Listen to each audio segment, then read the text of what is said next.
Well, good morning and good Monday, Wildcat Nation. This is Will Worsham. I'm here with Bruce Porter in the Resource Center studios, broadcasting live from rainy and gloomy Rogersville this morning. It's coming down like cats and dogs and chickens and goats. And I mean, it was raining hard a few minutes ago at my house. Was it really? Yeah. Yeah. Well, I've been here for a little bit, so I drove through a little bit of rain, but it wasn't too bad. But I'm not a big fan of the cold rain that just kind of hits you and just sort of sinks in a little bit. We need the rain, though. I have a pond behind my house. It's down maybe, I don't know, I didn't measure, 3 or 4 feet.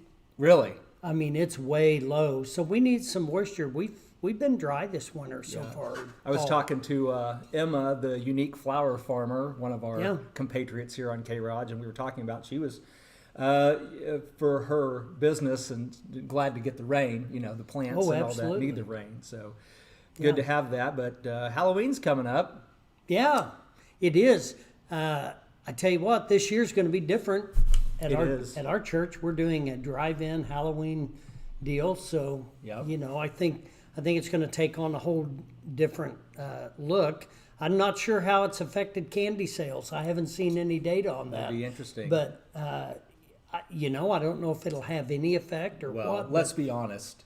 80% of Halloween candy sales aren't for the trick-or-treaters. It's eaten and gone in your own house before Halloween ever shows up, isn't it? I told my son and my wife we need to stock up early. So we were, stocking up on Halloween candy at Sam's. I've been eating it for a month, but I'm trying to do my economic duty, to keep those candy people in business. Well, in our church, we're having a trunk or treat up at Fellowship Bible Church on Halloween too. So I think that's the way it's mostly coming around. But it'll be different this year. Yeah, I think so. But you got some scary stories for us today. Well, here's what I want to talk about today. And, with this year going as well as it is, right?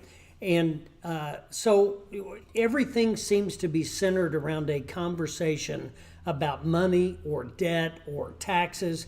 Politically, that's all we see. One side wants to repeal the current tax laws, and the other side wants to keep and maintain and keep going. And so it's all this stuff about money. Well, what's happening that I see in my practice, a lot of people are just kind of carrying on as business as usual financially, even though they've had some negative effect with their income. And so what we're seeing in our industry is a rise in consumer debt. And when you see credit card debt increasing, we were already in a negative savings rate as a nation. But now you see credit card debt going up because people are continuing to maintain the lifestyle that they had prior to this chaos. But now it's having to be more financed than it already was. Yeah, so, I mean, when you look at credit card debt, you've got to have a game plan for paying that back in a quick, timely manner, or the thing that creeps up on you, and it's Halloween, so all this creepy stuff going on, interest is not on your side. It's not your friend. Unless you're the lender.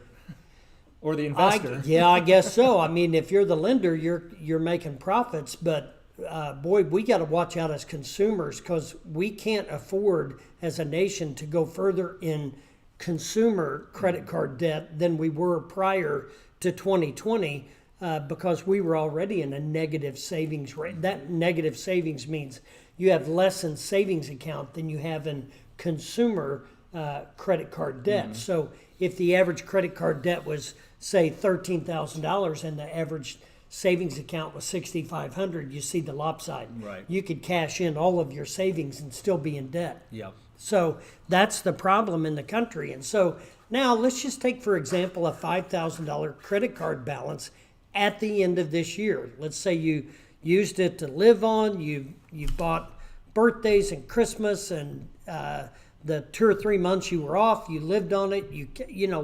Let's just say that you end up with an extra $5,000 in credit card debt. Did you know that if you pay that out over the term with a minimum payment of 3% over a 44-month period, you're going to pay $1,500 in interest. Wow. So that $5,000 credit card debt just costs you $6,500. So there's got to be some better ways. Yeah. So if you double the minimum payment, So let's say it was 25, or I haven't looked at a minimum credit card, but let's say it's $100. If you made a $200 payment, you're going to drop your interest down to $642, Wow. and you're going to drop the term from 44 months down to 19. So that's going to help in the long run. But if you did a matching, if you're paying 15% interest and you made a 15% payment, you're only going to pay $253 in interest, and you're going to pay it off in 8 months.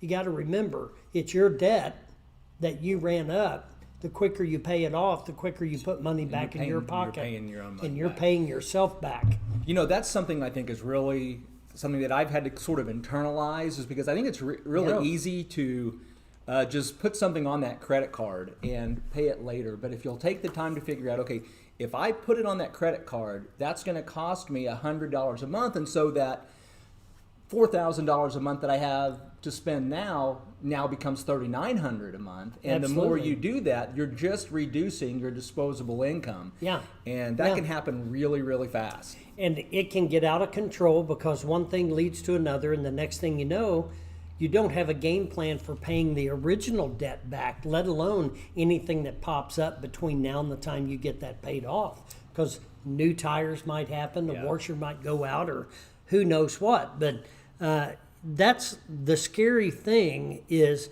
people are not paying attention to it as much as they should.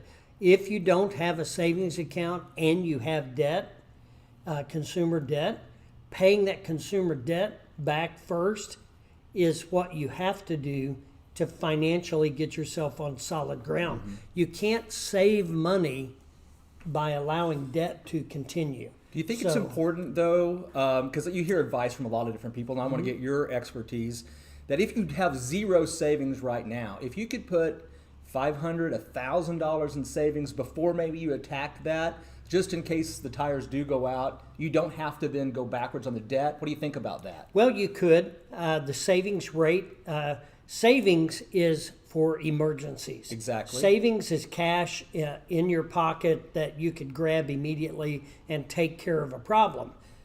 If you're paying that same, there's an argument both ways. Sure. If you're paying that same debt, or that same balance on debt, you're probably saving that 15% interest. That's true. And your savings rate is probably going to be less than 1%. So when you think about it, it makes us feel better to have a little cash. Yep. But if you take that same amount of money and pay it on your debt, that credit card's still got a credit balance. So you could use it if you had to. But the thing is, before we can move forward financially, we have to reduce that debt to either a very small manageable number or eliminate it, period. And you can't eat an elephant in one bite. You've got to start slow. You've got to make progress. Now, if you're paying $10 or $15 a month extra on the debt and putting $5 a month in a savings account, I think that's okay. And people might think that's very small numbers, but you know what? That's more money than you had in savings last month, and maybe reduced your debt more than you did the month before. So you got to start somewhere. I personally think somebody should pay into their savings every month. But I think that you've got to put an emphasis on debt reduction. Well, and I think the benefit to starting small, even if that's all you can do, is it snowballs, it compounds. Yeah. Because once that balance goes down, that portion of that payment that's going to interest is smaller. The portion that goes towards paying down the debt gets bigger, and so it just sort of snowballs. So even that $25 extra a month gets more impactful as long as you remain consistent. Absolutely. And don't stop. You can break it down in percentages and makes a lot of difference. Well, Bruce, this wasn't quite so scary as you promised. I think you made it all better. Oh, well, you know. If you've got more questions about debt is scary. Debt is scary. Your finances or savings, we would love for you to reach out to the Resource Center at 882-1800 and ask more questions. Yeah, we'll be glad to help Or set up something. Send us an email here at info@krog.com, and we'll try to answer your questions Love to have the questions. right here on the air. Bruce, thanks for joining us again. We'll see you next week. See you then.